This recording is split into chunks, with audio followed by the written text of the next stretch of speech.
कबीर देव कबीर परमेश्वर की असीम कृपा से आप जी ये सत्संग सुनने के लिए उपस्थित हुए। पुण्य भाग हैं उन प्राणियों के जिनको मानव शरीर प्राप्त है, उससे भी अधिक पुण्य उन पुण्यात्माओं के हैं जिनको सत्संग सुनने का सुअवसर प्राप्त होता है। परमात्मा कौन है, परमात्मा कैसे हैं, परमात्मा को कैसे पाया जाता है, परमात्मा के पाने के लिए प्रत्येक मानव प्रयत्नशील है। वह परमात्मा कैसा है, उसके अंदर ऐसी क्या विशेषता है जिसकी हम खोज कर रहे हैं। परमात्मा के अंदर ऐसी क्या विशेषता है, क्या खासियत है जिसको खोजने के लिए हमने बहुत सारे तरीके भी अपनाए हैं। अधिकतर व्यक्ति तो संसारिक सुविधाओं को बटोरने में ही सारा जीवन लगे रहते हैं, उन्हीं को उत्तम मानकर चिपके हैं। और कुछ एक पुण्यात्माओं ने राज तक को त्याग दिया। राजा को सर्व भौतिक सुविधाएं उपलब्ध होती हैं और उसने वो सब त्याग दी और फिर परमात्मा के पाने के लिए कठिन प्रयत्न किए, परिश्रम किए, साधनाएं की, रूखा सूखा भोजन खा करके परमात्मा के पाने के लिए वो प्रयत्नशील रहे। एक समय एक सिमली नाम की लड़की थी और वो किसी गुरु से उपदेशी थी, आस्था भगवान में गणी थी। और प्रारंभ से ही ये ऐसा रहा है कि जगत और भगत का आपस में मतभेद बना रहा और जिस कारण से भक्तों को बहुत कठिन यातनाएं सहन करनी पड़ी। संसार की रीतियां, सांसारिक जो परंपराएं हैं वो यहाँ इस काल के जाल में रहने के लिए व्यवस्थित है, एक व्यवस्था है। और जो लोग परमात्मा से परिचित नहीं है वो इसी में, इन्हीं में व्यवस्थित है। उस लड़की की बहुत आस्था थी। नगर के बाहर एक साधु का आश्रम था। वो लड़की उस महात्मा को आहार करा के आती थी, उनकी सेवा भी करती थी और शाम के समय अपने घर आ जाती थी। कुल के लोगों ने, परिजनों ने बहुत कुछ प्रतिबंध लगाए लेकिन लड़की नहीं मानी। उस सिमली का एक भाई था, मंसूर नाम था उसका। उसको अन्य व्यक्तियों ने कहा कि आपकी बहन शाम के समय और गैर टाइम को वक्त जाती है संत के आश्रम में। देख ले भाई, इज्जत का सवाल है और पूरे नगर में चर्चा चलती है अपनी बहन को बनाकर। अब मंसूर ने सोचा भी पहले ये देख तो लूं वास्तव में वहां उस आश्रम में ऐसा क्या है। इस दृष्टिकोण से जब उसकी बहन शाम के समय प्रतिदिन जाती थी साधु का भोजन लेकर, जिस दिन घरवाले भोजन नहीं देते थे तो वैसे जाती थी, उनकी सेवा कराती थी, कोई कपड़े धोआती थी, कुछ देर उनकी चरण दबा देती थी। अब मंसूर ने, भाई ने सोचा कि सीधा संत से बोलना अच्छा नहीं होता। साधु संत बड़े सहनशील होते हैं और सिद्धि युक्त होते हैं। अपराध के विषय में कुछ उठपटांग कहना हानिकारक हो सकता है। उसने क्या किया कि आश्रम के बाहर खड़ा हो गया और जैसी भी कच्ची पक्की कोई द्वार थी उसके अंदर कोई सुराख था, उस सुराख से वो देखने लगा, छोटा सा आश्रम था, को 100 गज का होगा, गणित करना 150 गज का, और उसमें एक झोंपड़ी डली हुई थी। संत जी बाहर बैठे थे, गर्मियों के दिन थे, चंद्रमा की रोशनी थी। तो उसने देखा कि लड़की ने जाके भोजन कराया महात्मा को, फिर बर्तन साफ किए, 1-2 कपड़ा धोआ, फिर महाराज जी के चरणों को दबाने लगी, सेवा करने लगी। तो क्या हुआ कि ऐसे उस महात्मा ने हाथ किया, आकाश से एक अमृत का प्याला आया, संत ने पिया, आधा उस बेटी को दिया। संत ने कहा कि बेटी, इसमें से थोड़ा सा, एक नालायक व्यक्ति खड़ा है, उसके भी मार दे छींट, इस सुराख के अंदर से जा और उसके भी लगा दे, थोड़ी सी कल्याण हो जा, एक नालायक व्यक्ति खड़ा है। अब उसने जाकर के, लड़की ने आदेश पालन करना था, सुराख में से ऐसे कर दिया। उसने देखा कौन है, कैसे है, तो उसके भी जीभ पर वो थोड़ा सा अमृत की छींट लगी।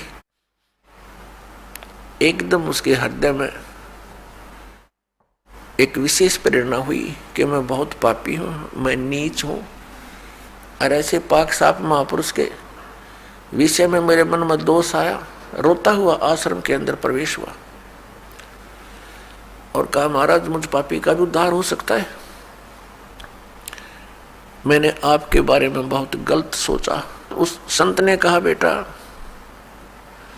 जब तक बोध नहीं होता, ज्ञान नहीं होता, तब तक प्राणी के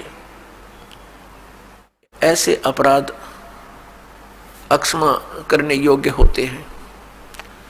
और बेटा कोई जानबूझ कर करोगे, दीक्षा उपदेश लेने के बाद आपके मन में ऐसा संत के गुरु के प्रति दोष आता है, तो फिर आप पाप के भारी बन जाओगे। काफी देर सत्संग सुनाया, प्रतिदिन वो भक्त अपनी बहन के साथ दिल्ली आने लग गया। खूब सत्संग सुना, दोनों बहन भाई मिलकर सेवा करते थे।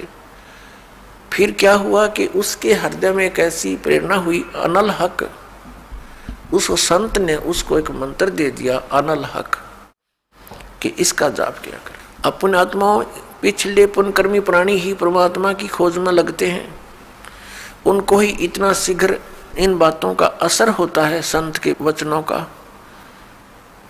तो महान पुण्यात्माओं में से एक था मंसूर, और संत की कृपा से उसके पिछले पुण्य स्टार्ट हो जाते हैं, उदय हो जाते हैं, और वो प्रेरित होकर के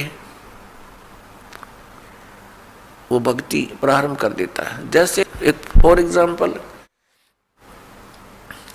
जैसे कोई कटोरी में घी डाल रखा है, उसमें एक ज्योति भी रखी है, और वो ज्योति जला रखी थी, बुझ गई, घी भी है उसके अंदर, बनी बनाई बाती भी उपलब्ध है, एक सीख लगाने की आवश्यकता है, वो जग जाएगी।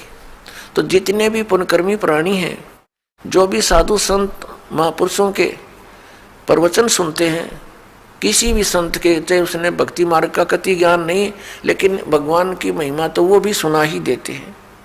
तो उससे क्या होता है कि वह ज्योत जग जाती है। अब वह ज्योत तक जगेगी जब तक पूर्व जन्म का उसके अंदर घी है, यानी पुण्य है, तो वो जगेगी, प्रेरणा बनी रहेगी भगवान के पाने की। यदि आगे उसमें विधि घी उसके पास नहीं है डालने के लिए, तो वो ज्योति भी जल जाएगी और घी भी समाप्त हो जाएगा, और सारा कटोरा व कटोरी काली हो जाएगी। तो पुण्यात्मा, उस अनल हक मंत्र के गुरु जी ने दे दिया जो मंत्र देना था उसको। अनल हक का अर्थ होता है अहम ब्रह्मास्मि, मैं ही ब्रह्म हूं, मैं ही परमात्मा हूं, अनल हक।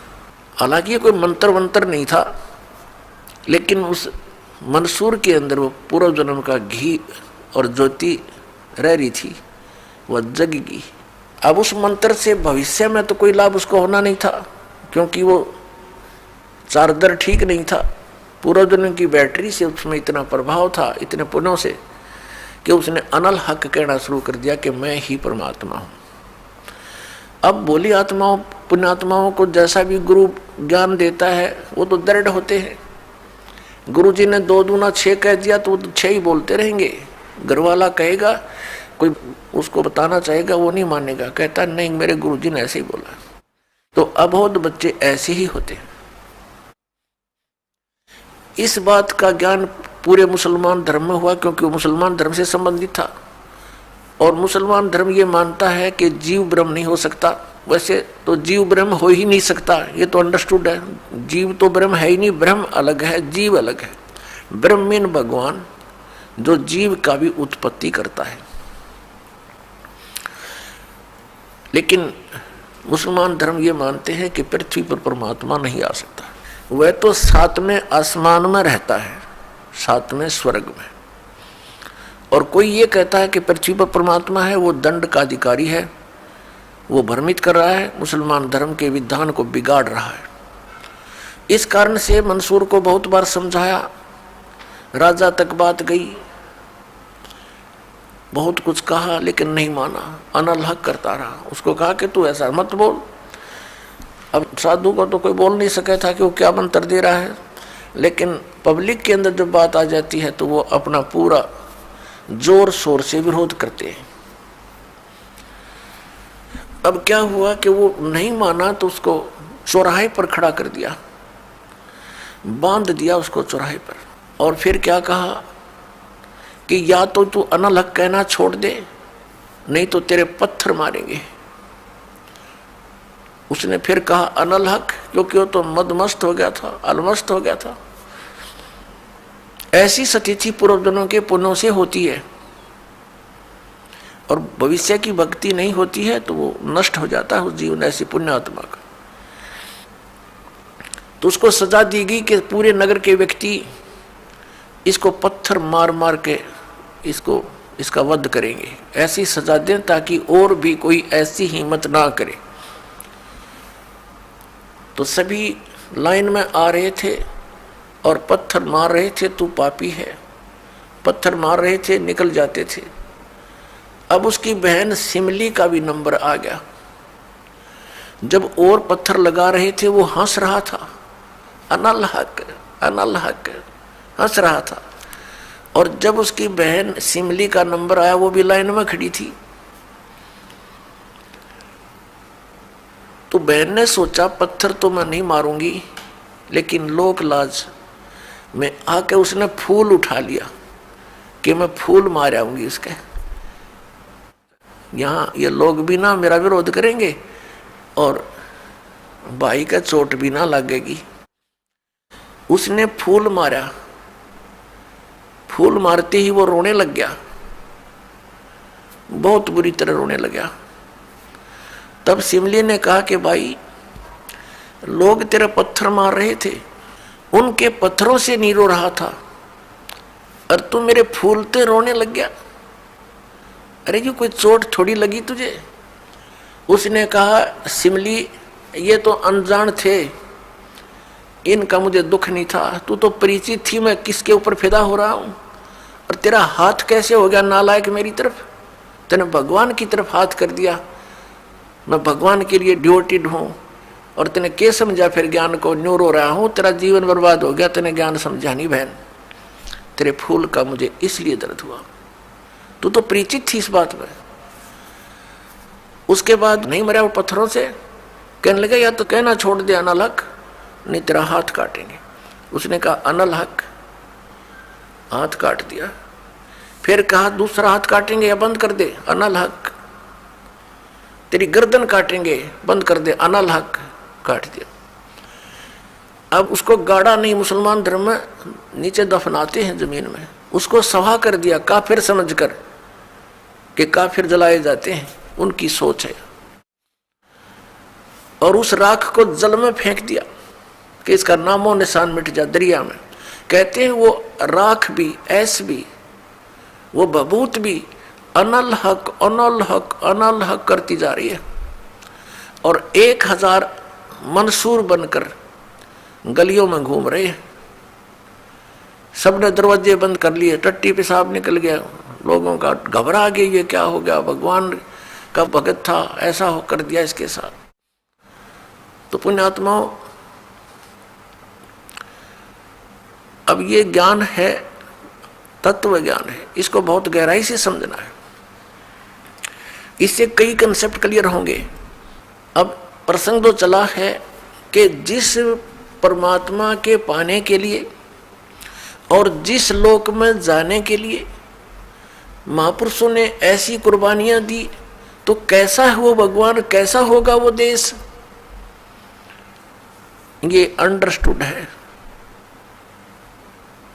दूसरी बात ये है इसके अंदर कि कोई ये सोचे कि अनल हक मंत्र से उसमें यह शक्ति आ गई थी, नहीं।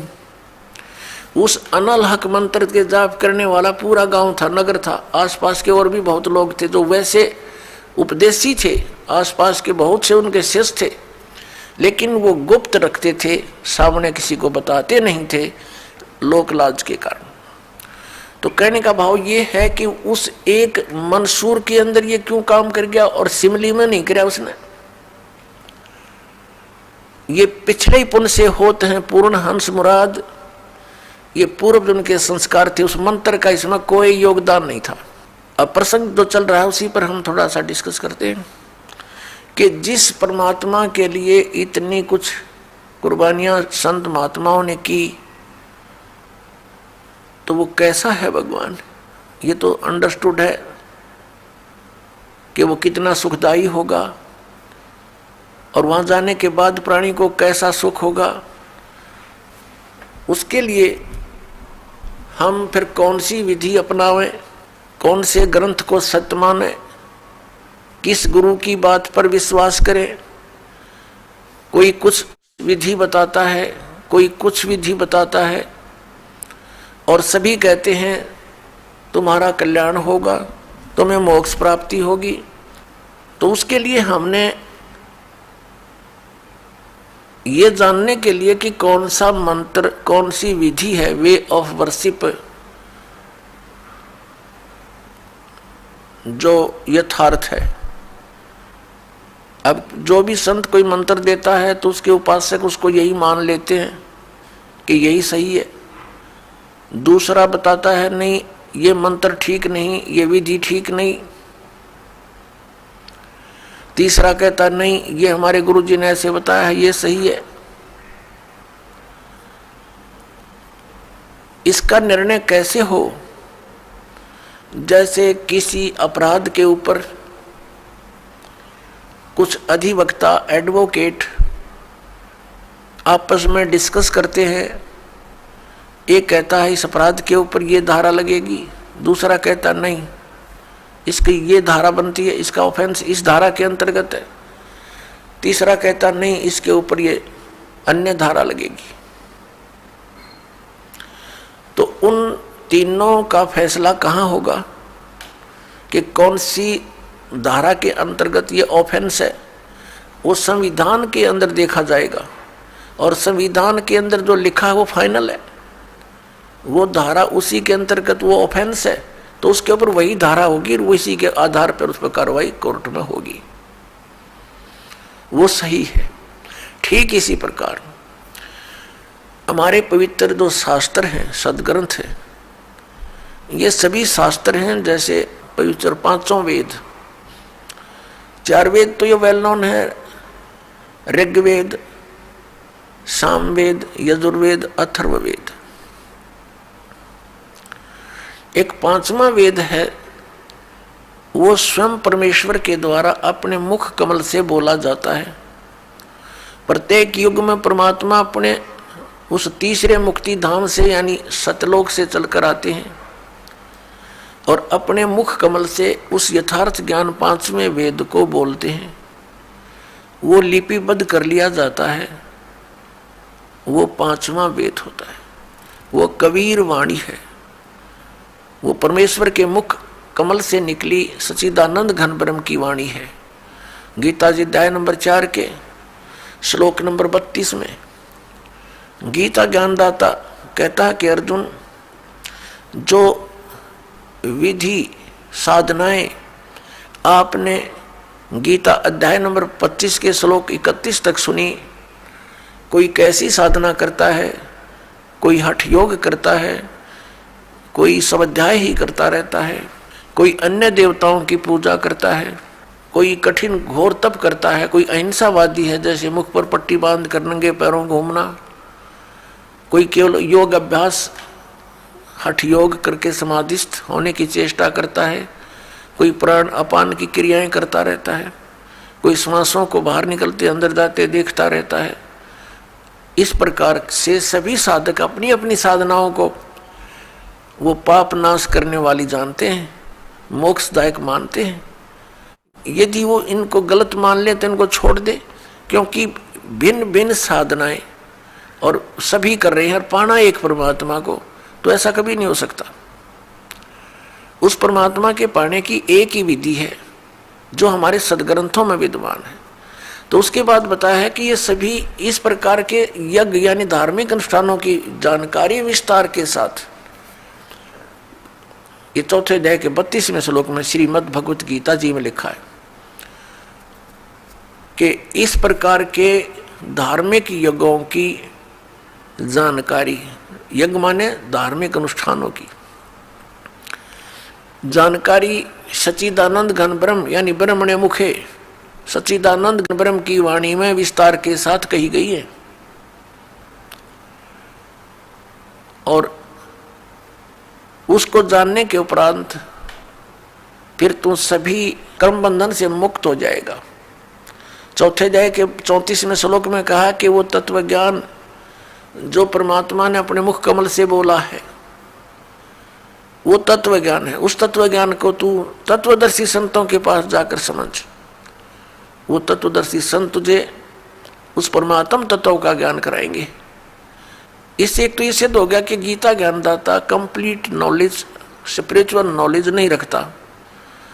उसने ऑप्शन छोड़ दिया कि वो यथार्थ ज्ञान उस परमात्म तत्व का 18वें अध्याय के 62वें श्लोक में गीता ज्ञानदाता जिस अन्य परमात्मा की शरण में जाने को कह रहा है, उसकी जानकारी कहते हैं उस तत्वदर्शी संतों के पास जाकर समझ, वो बतावेंगे। गीता ज्ञानदाता नहीं जानता। तो वहां क्या बताया है कि वो सच्चिदानंद घन ब्रह्म की वाणी वो सूक्ष्म वेद है। यहां गीतानुवादकर्ताओं ने चौथे अध्याय के 32वें श्लोक में अनर्थ कर दिया। ब्रह्मणे मुखे एक शब्द है इसके अंदर मूल पाठ में, उन्होंने इसका अर्थ गलत कर दिया, वेद की वाणी लिख दिया। नहीं, वेद ज्ञान तो गीता ज्ञानदाता बोल ही रहा है। जिनको तुम वेद मानते हो, चारों वेदों का एक सारांश है ये श्रीमद् भगवत गीता। कोड वर्डों में है, अधिकतर संक्षेप में है। तो वो तो बोल ही रहा है, वो खुद कह रहा है कि 5वां जो वेद है उसके अंदर वो लिपिबद्ध है, वो तत्व ज्ञान है। उसको तत्वदर्शी संतों के पास जाकर समझ और फिर जैसा वो बतावे ऐसे कर। तो पुण्यात्मा, हमारे सदग्रंथ कौन से हैं जो परमात्मा का विधान है और जिन पर हम विश्वास करेंगे और करना चाहिए? हमारे सदग्रंथ यानी शास्त्र कहो, सदशास्त्र कहो, ये कौन कौन से हैं? पवित्र 5 वेद, 4 वेद तो अंडरस्टूड है, 5वां ही आपको बता दिया सूक्ष्म वेद। और श्रीमद् भगवत गीता इन 4 वेदों का सारांश है और 5वें का इसमें हिंट दिया है। ये तो है गॉड गिवन स्पिरिचुअल नॉलेज, परमात्मा दत्त, प्रभु दत्त है ये, ब्रह्म दत्त है ये। और फिर 18 पुराण ये अध्यात्म ज्ञान को समझने के लिए सहयोगी हैं। और इनके अंदर जो वे ऑफ वर्शिप लिखी है, यदि वो वेदों से मिलती है, श्रीमद् भगवत गीता से मिलती है, तो वो तो सही है। उतना तो वेदों और गीता वाला ही ज्ञान है। बाकी उस वेद, उस पुराण के वक्ता के घर का है, उसका अपना अनुभव है। अब उसका अनुभव वेदों और गीता से नहीं मिलता तो हमें मान्य नहीं है, हमें स्वीकार्य नहीं है। क्योंकि पुराण कौन है, पुराण क्या है? ये श्री ब्रह्मा जी ने बोला ज्ञान है। ये 4 वेद, ऋग्वेद, सामवेद, यजुर्वेद, अथर्ववेद, ये 4 वेद ब्रह्म ने अपने पुत्र रजगुण ब्रह्मा जी को दिए थे। और ये 5 वेद, ये सूक्ष्म वेद सहित ये 5 वेद पूर्ण परमात्मा ने, सत्य पुरुष ने, परम अक्षर ब्रह्म ने इस ब्रह्म के अंदर, ज्योति निरंजन के अंदर फीड कर दिए थे। और उसमें टाइम फिक्स कर दिया था कि इतने समय के उपरांत ये सब तय इसकी श्वासों से बाहर आएंगे। जैसे कोई मादा है, गाय भैंस है, वो नए दूध होती है, गर्भ धारण करती है, समय आने पर बच्चा ऑटोमेटिकली बाहर आ जाता है। तो ऐसी स्थिति परमात्मा ने, पूर्ण ब्रह्म ने हमारे लिए की थी कि ये बच्चे भगवान को भूल ना जाएं, परमात्मा की भक्ति करेंगे इन वेदों अनुसार तो इनको बहुत लाभ होगा, इन पर आपत्तियां नहीं आएंगी, कष्ट नहीं आएंगे। ये गलती से काल के साथ चले गए हैं। वो 5 वेद जब इसके श्वासों के द्वारा, ब्रह्म के श्वासों के द्वारा निकले तो इसने उनमें देखा कैसा ज्ञान है भगवान ने दिया है। तो उसने वेदों को पढ़ा तो 5वां वेद था, उसमें सारांश था, 4 वेदों का निष्कर्ष था और पूर्ण परमात्मा की जानकारी और उसकी वे ऑफ वर्शिप, पूजा की विधि भी लिखी थी। वो घबरा गया कि इन प्राणियों को जो मेरे अंतर्गत आगे हैं, इनको यदि पूर्ण परमात्मा का और वहां के सुख का ज्ञान हो गया तो ये सब भाग जाएंगी ऐसी साधना करके। इसलिए इसने उस 5वें वेद को नष्ट कर दिया। 4 वेद दे दिए जिनमें गोलमोल ज्ञान है। गोलमोल का अर्थ क्या है, भावार्थ क्या है कि इसमें महिमा तो है परम अक्षर ब्रह्म की और केवल पूजा की विधि है ब्रह्म तक की। जैसे यजुर्वेद अध्याय नंबर 40 के मंत्र नंबर 15 में लिखा है कि ओम कर्तु समर किलबे समर कर्तुम समर। ओम नाम का जाप काम करते करते सिमरण करो, विशेष कसक के साथ सिमरण करो, श्रद्धा के साथ, पूरी आस्था के साथ, और मनुष्य जीवन का मूल कार्य जानकर ओम नाम का स्मरण करो। ओम नाम ब्रह्म का और महिमा इसमें बता रखी है, परम अक्षर ब्रह्म है जिसकी पूजा से पूर्ण मोक्ष होता है, उसके ऐसे चिन्ह हैं, वो ऐसी लीला करता है।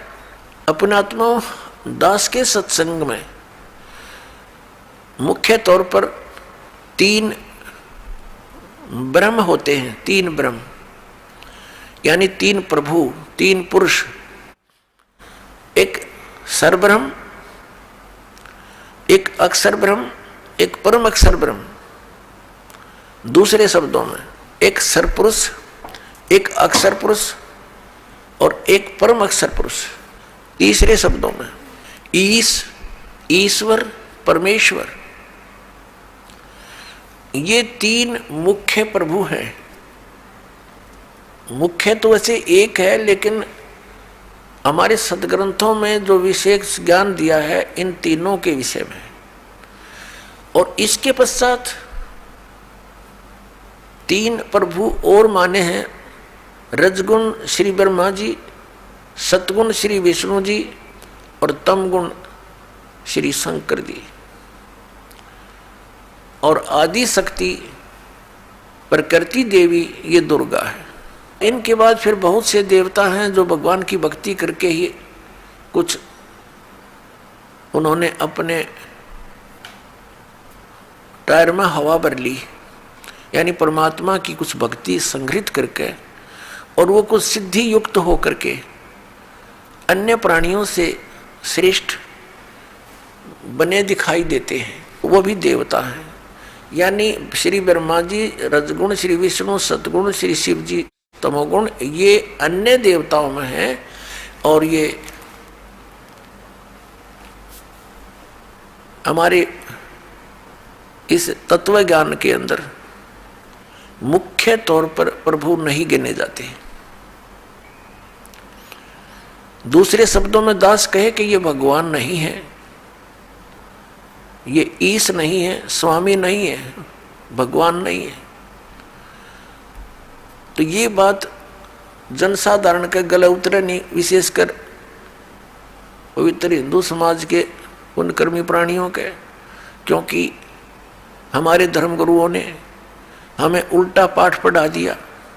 और एक दिन से नहीं, हजारों वर्षों से यही पाठ हम सुनते आ रहे हैं कि ब्रह्मा विष्णु महेश सर्वेश्वर हैं, इनका कोई जन्म मृत्यु नहीं होता, इनकी कोई माता पिता नहीं है, ये स्वयंभू है। तो जिस कारण से दास ने ये शब्द बोल दिया कि ये भगवान नहीं है, ये बात एक बहुत विवादप्रस्त हो जाएगी यदि प्रमाण नहीं दिखाया गया। तो आपको प्रमाण दिखाते हैं। एक समय इस शिवपुराण के अंदर लिखा है, पवित्र शिवपुराण के अंदर, कि श्री ब्रह्मा जी रजगुण और श्री विष्णु जी सतगुण का आपस में विवाद हो गया, झगड़ा हो गया। ब्रह्मा जी कहते हैं कि मैं सबका उत्पत्ति करता हूं, विष्णु तू मेरा पुत्र है। विष्णु जी कहते हैं तू मेरी नाभि कमल से उत्पन्न हुआ है, तू मेरा पुत्र है। वो कहता मैं तेरा बाप, वो कहता मैं तेरा बाप। दोनों का युद्ध हो गया। उस युद्ध की शांति के लिए इस काल भगवान ने, जो इनका पिता है, जिसको ये सदाशिव कहते हैं पौराणिक, और ये हिंदू धर्म के गुरु जी, उस सदाशिव ने इनके बीच में एक स्तंभ खड़ा कर दिया, तेजों में पिलर, बहुत लंबा चौड़ा लिंग स्तंभ। तो ये लड़ना तो भूल गए, उसके और छोर को खोजने में लग गए। जब दोनों असफल रहे तो फिर वो सदाशिव, जो इनका पिता है ब्रह्मा जी विष्णु जी शिव जी का, वो शिव रूप धारण करके वहां खड़ा हो गया। फिर उनको ज्ञान बताने लगा, कहने लगा कि तुम अपने आप को भगवान मान बैठे, तुम भगवान नहीं हो, यू आर नॉट गॉड। अपना आत्मा दास कहे तो विदग्ध इनके इतिहास बताते हैं तो आपको स्वीकार्य होगा। ये देखिए, ये है श्री शिव महापुराण हिंदी टीका सहित भाग 1। श्री शिव महापुराण विद्या अवरिधि पंडित ज्वाला प्रसाद जी मिश्र कृत हिंदी टीका सहित, खेमराज श्री कृष्णदास प्रकाशन मुंबई, इतने यहाँ से प्रकाशित है। हम इसके ये देखिएगा, इसके पृष्ठ नंबर 11 से हम शुरू करेंगे। ये है विद्वेश्वर संहिता भाग 1 छठा अध्याय।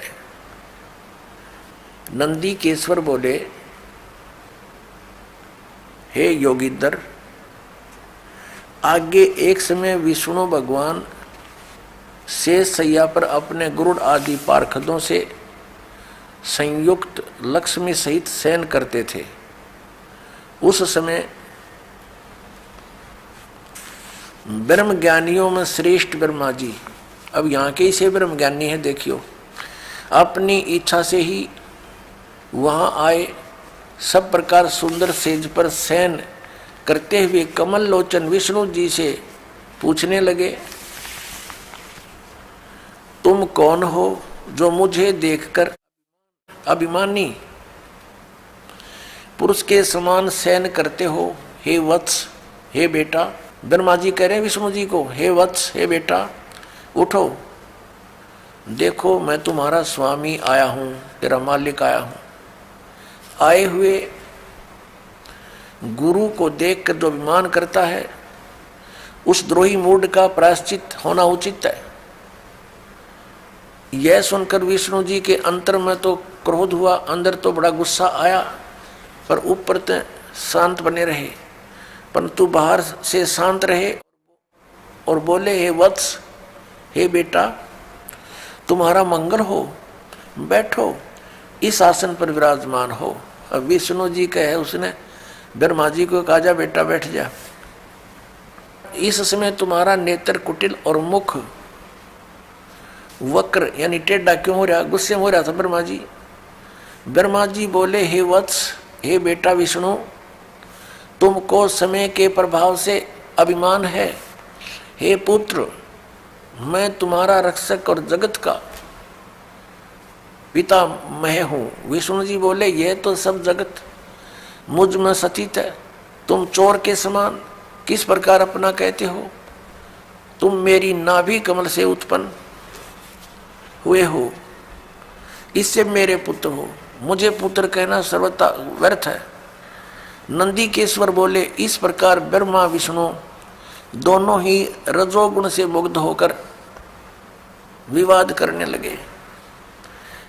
मैं श्रेष्ठ हूं, मैं स्वामी हूं, ऐसा कहकर एक दूसरे को मारने की इच्छा से युद्ध करने में उत्सुक हुए। अब देखो, संपूर्ण देवता विमान में बैठकर वो तो लठ बजाने तैयार हो रहे हैं, और हमारे देवता फिर क्या क्रिया करते हैं? तब संपूर्ण देवता विमानों में बैठकर उस महा अद्भुत युद्ध को देखने चले आए और आकाश में उनके ऊपर फूल बरसाने लगे। वारे देवताओं, बताइए, देवताओं के काम है। दो भाई लड़ भी रहे हैं किसी कारण से, भले पुरुषों का काम है उनका बीच बचाड़ा करके छुटवावे, उनसे युद्ध बंद करवावे, और ये देवता फूल बरसावे। कहाँ मरो कटके, देखो कौन सा तगड़ा है। तो ये सारा एक काम बिगड़ा पड़ा पुण्यात्माओं इस तत्व ज्ञान के अभाव से। अब हम उस प्रसंग पर आते हैं कि जिसके अंदर ये कहा गया है इसी पवित्र पुराण में कि ब्रह्मा और विष्णु तुम भगवान नहीं हो, यू आर नॉट गॉड। देखिए, अब हम आगे हैं 17 पृष्ठ पे। और विद्वेश्वर संहिता भाग 1 अध्याय 9, ये वही प्रसंग यहां तक चल रहा। नंदीकेश्वर बोले, इस प्रकार भगवान ने उन नम्र हुए। अब क्या हुआ कि उन दोनों के बीच में, अभी आपको बताया था, उन दोनों ब्रह्मा और विष्णु जो लड़ रहे थे उनके बीच में एक पिलर खड़ा कर दिया तेजों में, लिंग बहुत लंबा चौड़ा, जिसका कोई और छोर उन दोनों को नहीं मिला। और फिर ये स्वयं प्रकट हो गया। कौन? इनका पिता, ये सदाशिव बोलते हैं इसको, ये काल ब्रह्म, जिसने गीता का ज्ञान दिया। अब यहां देखिए, हम जो आपको दिखाया था, फिर देखिए, ये पृष्ठ 17 पे विद्वेश्वर संहिता भाग 1 अध्याय 9 पर नंदीकेश्वर बोले, इस प्रकार भगवान ने उन नम्र हुए ब्रह्मा और विष्णु पर अनुग्रह करके उनके युद्ध में परस्पर उनकी सेना मारी गई थी, उस सब को यहां देखें। उन दोनों की अज्ञानता और वैर को दूर करने के अर्थ उनसे क्या कहा? भगवान काल भगवान ने, सदाशिव ने क्या कहा कि मेरे सकल और निष्कल यानी साकार और निराकार में भेद से 2 रूप हैं, परंतु और ईश्वर नहीं है, मेरे अतिरिक्त कोई प्रभु नहीं है।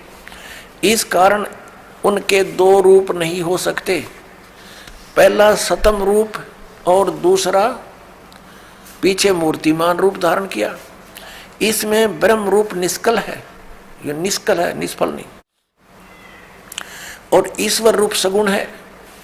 मेरे ये दोनों रूप सिद्ध हैं, दूसरे किसी के नहीं हो सकते। इस कारण तुम दोनों को अथवा दूसरों को ईश्वर तव की प्राप्ति नहीं हो सकती। तुमने जो अज्ञान से अपने को ईश माना, तुमने अज्ञान से अपने को ईश यानी भगवान माना, यह बड़ा अद्भुत हुआ। उसके दूर करने को ही मैं रण स्थान में आया। अब तुम दोनों अभिमान त्याग कर मुझ ईश्वर में अपनी बुद्धि लगाओ, मेरे प्रसाद से लोक में सब अर्थ प्रकाश होते हैं। मैं ही परब्रह्म हूं।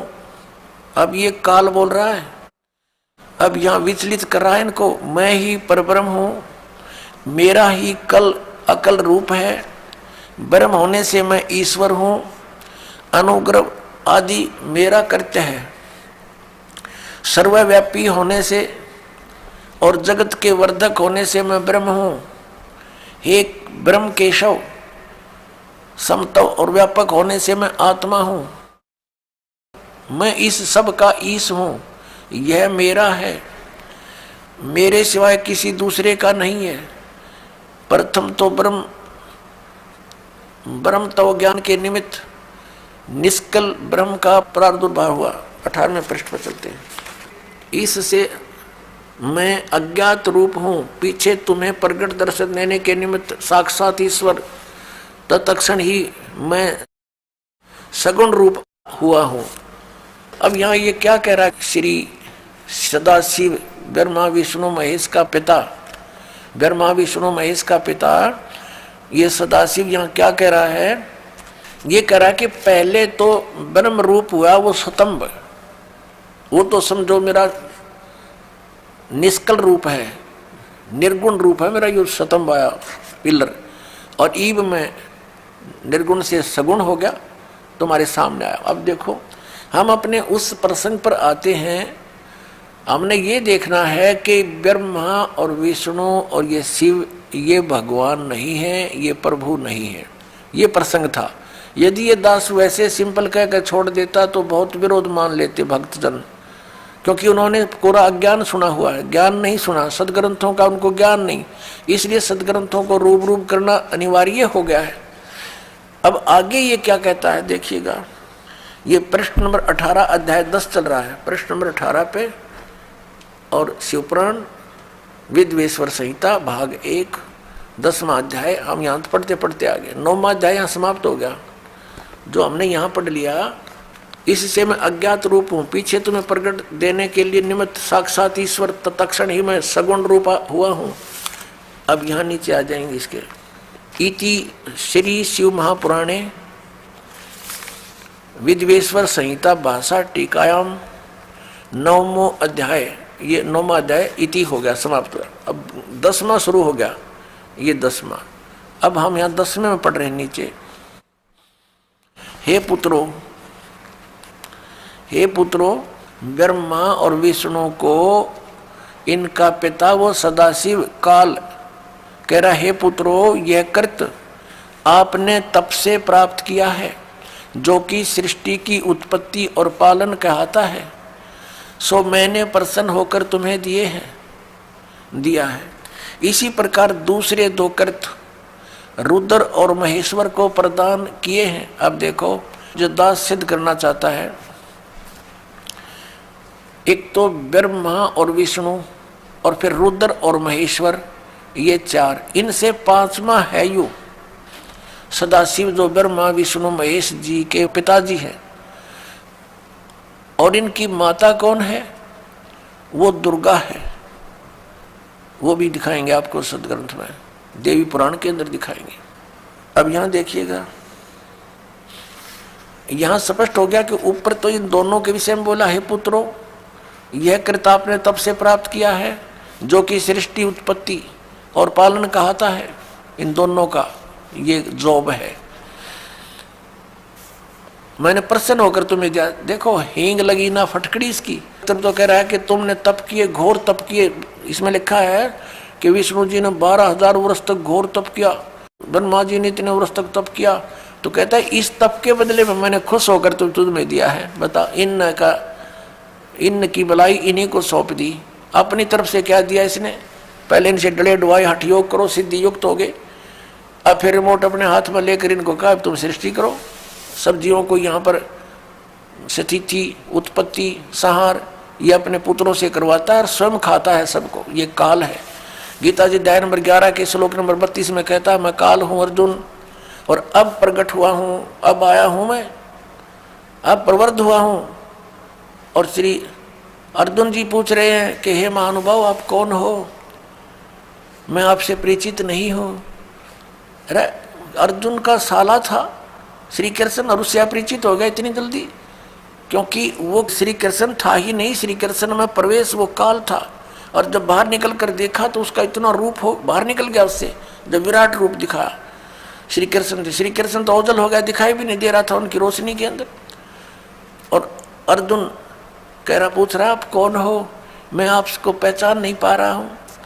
तो काल था, वो कहता मैं काल हूं और सबका नाश करने के लिए अब प्रवृत्त हुआ हूं। तो ये इनका पिता है। और वो क्या कह रहा है कि ब्रह्मा और विष्णु तुम्हें दो जो कृत जॉब दिए हैं, तुम्हारे को दो विभाग दे दिए। एक तो उत्पत्ति विभाग, रजोगुण विभाग से उत्पत्ति होती है, ब्रह्मा जी को रजोगुण युक्त कर दिया और विष्णु जी को सतोगुण युक्त कर दिया, और तीसरे अपने पुत्र को तमोगुण युक्त कर दिया, अपना स्वरूप बना लिया। कहते सदाशिव कहता है जब ये खड़ा है कि मैं इन्हीं के रूप, ये मेरे ही स्वरूप में है। और ये कैसे छल करता है, जब किसी को विष्णु रूप में दर्शन देता है तो उसमें अपना विष्णु रूप धारण कर लेता है और उसी विष्णु रूप में संबोधन करता है, तो उस कारण से विष्णु पुराण बन गई। और जिसमें इस शिव रूप में धारण करके किसी को ज्ञान दिया है तो उसके आधार से शिव पुराण की रचना होगी। ये है वो काल जो कहता मैं कभी अपने ओरिजिनल रूप में किसी के समक्ष नहीं होता, मेरे कर्म और जन्म अलौकिक हैं। गीता जी के अध्याय नंबर 4 के 5 और 9 में इसने स्पष्ट किया है।